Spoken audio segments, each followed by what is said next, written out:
صباح الخير أو مساء الخير على حسب ما تشوفوني. أهلا بيكم في قناة يوميات عقلية. ازيكم يا ولاد، عاملين ايه؟ يا رب تكونوا في أتم صحة وفي أحسن حال، وتكون سنة سعيدة عليكم، ورمضان برضو يكون سعيد علينا وعليكم، وينعاد علينا بالخير والصحة والعافية والسعادة والهنا وكل حاجة حلوة. الحمد لله الحمد لله. آه، عايزاكم بس يبقى في شوية أمل وتفاؤل كده. والله انا في ناس كتير اتكلموا قدامي، يعني بيحبطوا الدنيا، وانا على طول الحمد لله الحمد لله، احمدك واشكر فضلك يا رب، سايبها على ربنا، عشان ربنا هو اللي بيدبر امورنا، وهو اللي بيحللنا اي حاجه معقده بالنسبه لنا يعني. ف بسيب كل حاجه على ربنا، وانتوا كمان سيبوا كل حاجه على ربنا، متحمليش هم بكره. طالما إيه طالما يعني بتدعي ربنا على طول وسايباها عليه، سايبة توكالك ورزقك على ربنا، فما تقلقيش من حاجة. ما فيش حد بينام من غير عشاء زي ما بيقولوا يعني كده. احكي لكم موقف كده، بما اني يعني إيه يعني عشان تعرفوا بس ان التسهيل على ربنا، وكل حاجة بإيد ربنا وكده. امي كانت ست الله يرحمها، ست على فكرة متوفية من، يعني هي لسه ما ربعنتش. يا ريت كلكم تدعوا لها بالرحمة والمغفرة، الله يرحمها ويغفر لها وتتجاوز عن سيئاتها. هي الحمد لله الحمد لله الحمد لله يا رب العالمين. إيه انا ما كنتش ما شفتش حد في التقوى بتاعتها، يعني الحمد لله. كانت ما عندهاش حاجة في الحياة غير انها تصلي وتصوم وتزكي و... وتسمع قرآن وأحاديث من الراديو وحاجات من دي يعني. كنا كلنا عايشين بدعوتها. شوفوا بقى، اما تبقى كل صلاة في الخمس صلوات تقعد تدعي مثلا أمي بعيالها. يعني أمي مثلا، أنا وإخواتي إحنا 3 بنات وولد، تقعد تدعي مثلا ليا ولولادي وجوزي، وتدعي لأختي ولولادها وجوزها ولأخويا ولعياله ومراته، وبرضه خالاتي بعيالها وإخوالي بعيالهم. في الخمس صلوات ما كانتش بتسيب حد غير لما تدعي له. كنا كلنا عايشين ببركة دعاء. المهم يا جت في الفترة الأخيرة يعني تعبت شوية، ووالدتي وخالاتي كانوا قاعدين معاها.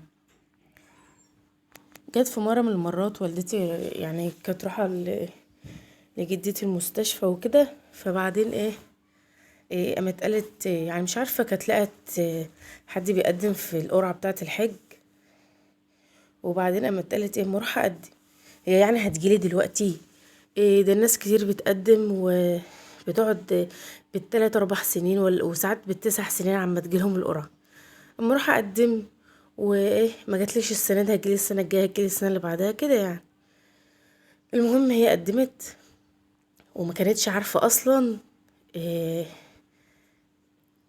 قدمت تمام، قدمت وخلاص والدنيا تمام ومشت، وعملت توكلها على ربنا ان ان خلاص هو مش السنة دي او مش السنة الجاية، هو هيجيلها يوم ممكن ربنا يعني يصلح حالها ويكتبها لها ان شاء الله باذن الله. هي حاطه يقين في ربنا بكده. المهم عدت الايام، يوم 2 3 اسبوع، جدتي توفت. إيه، تالت يوم في العزا، القرعه بانت، نتيجه القرعه بانت. فهي بقى مش عارفه، عشان هي مش يعني كانت حاطه امل ان مش هتيجي السنه دي، مش هتيجي السنه الجايه، فهي مقدمه وخلاص، وكانت بتدعي ربنا تقول برضو اكتبها لي. المهم تالت يوم العزا لقينا خالي بيقول لها وانتي مقدمه في القرعه؟ قالت له اه. قال لها اسمك اتقبل؟ قالت له بجد؟ قال لها والله اسمك اتقبل. وما كانتش اصلا متخيله ازاي ان انا لسه مقدمه من اسبوع، وبعدين واسمي يتقبل بسرعه كده. فعياط بقى، الحمد لله، عياط كتير وفرحه والحمد لله الحمد لله ربنا كتبها لها، الحمد لله يا رب. وده برضو من يعني من يقينها بالله وان هي سايبه كل حاجه على ربنا، وان هي آه يعني لما بتتعشم في ربنا، ربنا ما بيخذلهاش. محدش يا جماعه بيتعشم في ربنا في حاجه وبيخذله. ربنا بيبقى قاعد يعني، استغفر الله العظيم، ربنا بيبقى مستنينا ان احنا نلجأ له وندعي له ونقول له يا رب يا رب انت العالم بحالنا، يا رب اصلح لنا حالنا، يا رب وفقنا في الموضوع الفلاني، يا رب مش عارفة ايه. فخلي على طول على طول على طول اتكالك على ربنا. يعني دي اعظم حاجة واحسن حاجة حصلت في ان انت تتوكلي على ربنا وتسيبيها على ربنا. الحمد لله ربنا كتب لأمي الحج الكبير، وديت يعني اقل حاجة، ومش اقل حاجة، دي اكبر حاجة في الدنيا دي كلها، مكافأة ليها. الحمد لله الحمد لله ربنا عوضها عن تعبها وصبرها وشقاها علينا برضو. المهم الحمد لله. فخلاصة الحوار يعني يا ولاد ان انتي سيبي كل حاجة على ربنا. ربنا والله العظيم ما بيضيعش تعب حد، و... وبيرزقنا كلنا يعني.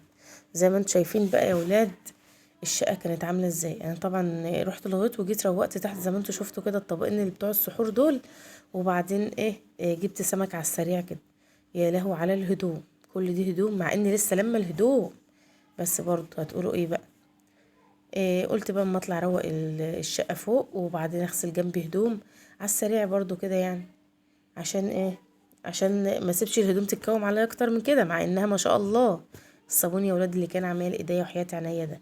بحط مثلا نص واحدة مع الغسلة والقوم والكرور والعجينة بقى وكده. انتوا عارفين بقى هدوم الفلاحين، في ناس ما بيغسلوش بكرور وعجينة وحاجات ديت، في ناس بيغسلوا بس بالكلوروكس. انا ساعات بغسل بكلوروكس برضو لما تبقى مثلا هدوم ندى وزياد، حاجات خفيفة يعني كده مش متوسخة قوي. هشوف بقى طلبات البيت وشوف ايه اللي عايز يتعمل قبل ايه. يعني مثلا هكنس البلكونه الاول عشان لما اجي انشر تبقى البلكونه نضيفه ما فيهاش تراب، وبعد كده اشوف بقى الحاجه التانية اللي عايزه تتعمل يعني. انا والله العظيم ما بحبش ان انا اجيب لكم حاجه مش بعملها بجد. يعني انا اللي انا بعمله واليوم بتاعي كله ببقى عايزه اصوره لكم من اوله لاخره عشان تشوفوا بس احنا قد إيه مش كسالة مش بنقول صايمين ومكسلين بيجي علينا وقت ان احنا نبقى مكسلين. بس برضو يعني بنشتغل يعني مع كمية اللي بتبقى شوية كسل كده، بس فيه بيبقى شغل كتير.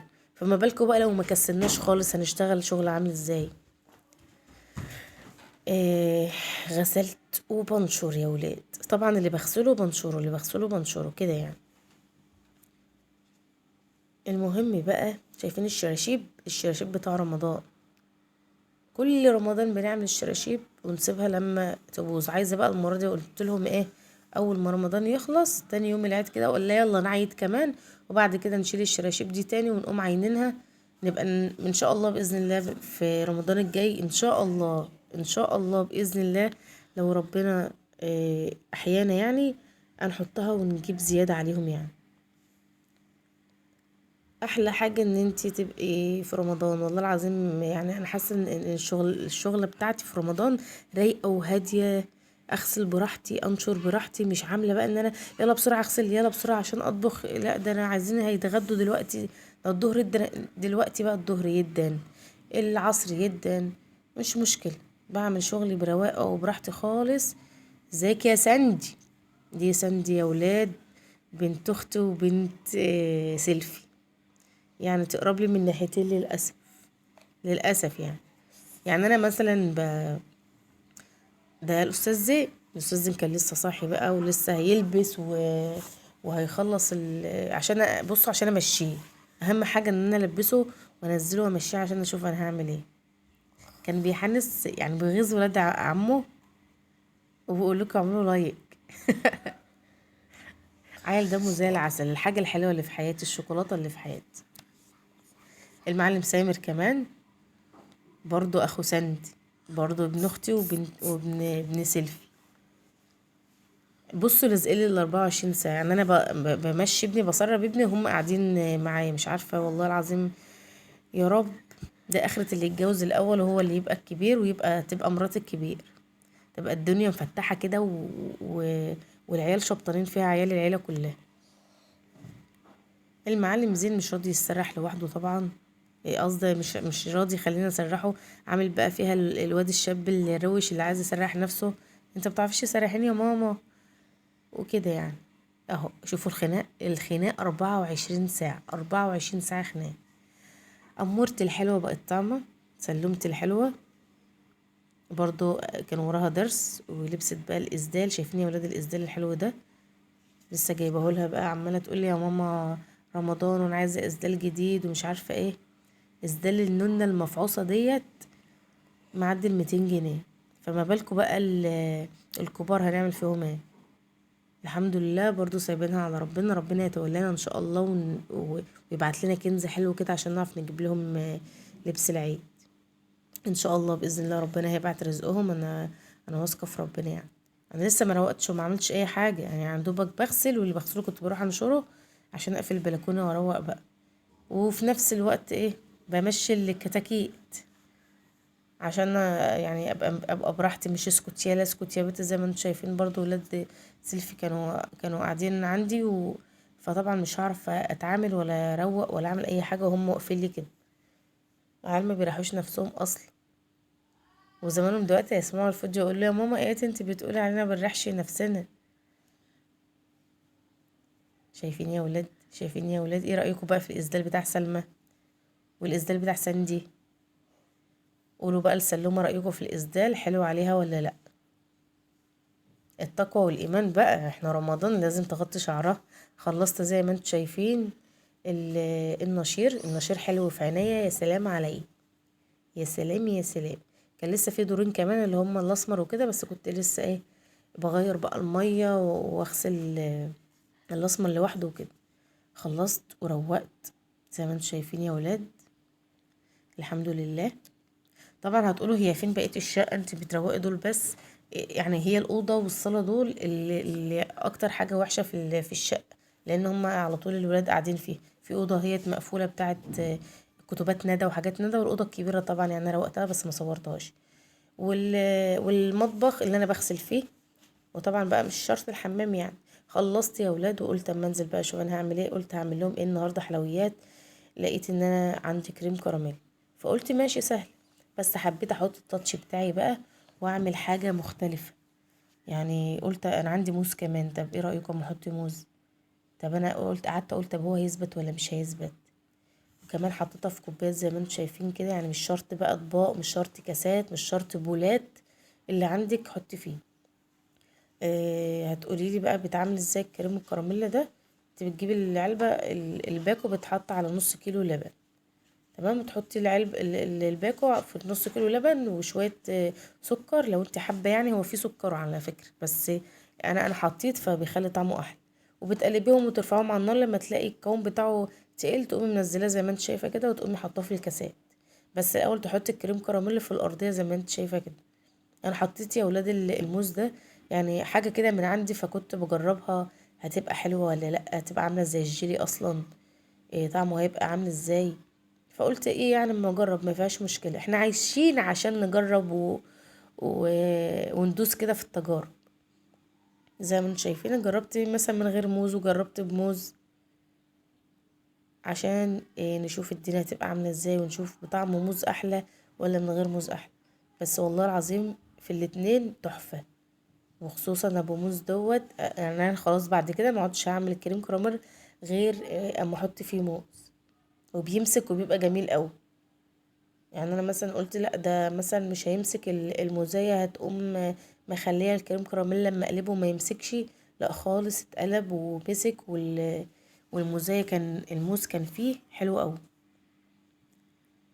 ساعات بحس ان انا بقر يا ولاد والله، ببقى عايزاكم تتفرجوا كده من غير ما انا اتكلم، من غير القر بتاعي يعني. شايفين؟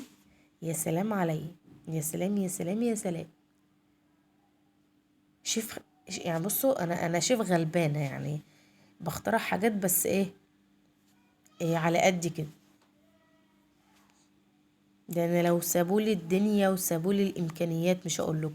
شايفين بقى حلاوته؟ الكلام ده قبل ما اطبخ على فكره، الكلام ده كان بعد يعني قبل العصر بشويه كده عملته.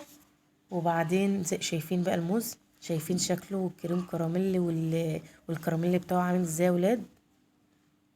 شايفين؟ يا سلام يا سلام يا سلام يا سلام. بصي بقى تاكليها كان طعمها زي الفل. دي اللي كانت في الكوبايه اللي من غير موز، دي بتتقلب ودي بتتقلب عادي خالص يعني. في اللي بيحب ياكله من البولة عادي كده، وفي اللي لازم يقلبوه، انا بحب اقلبه عشان بس الكراميل يبقى فوق، الصوص يبقى فوق زي ما انتم شايفين كده. شايفين هي مزفلطه قوي فمش عارفه امسكها لان انا ماسكه التليفون. خلصت يا ولاد ونمت. وبعد ما نمت قمت حوالي الساعه 5. يا لهوي 5! ما فضلش غير ساعه. بصوا بقى، بصراحه ما صورتش، قلت مش هلحق التصوير بيعطل برضه. قلت لا انا هخلص اكل بسرعه. وده كان يومي وده كان اكل النهارده. ويا رب الفيديو يعجبكم يا ولاد، ومتنسوليش في تعليق حلو كده عشان التعليقات بتشجعني ان انا اكمل. مع الف سلامه حبايب قلبي.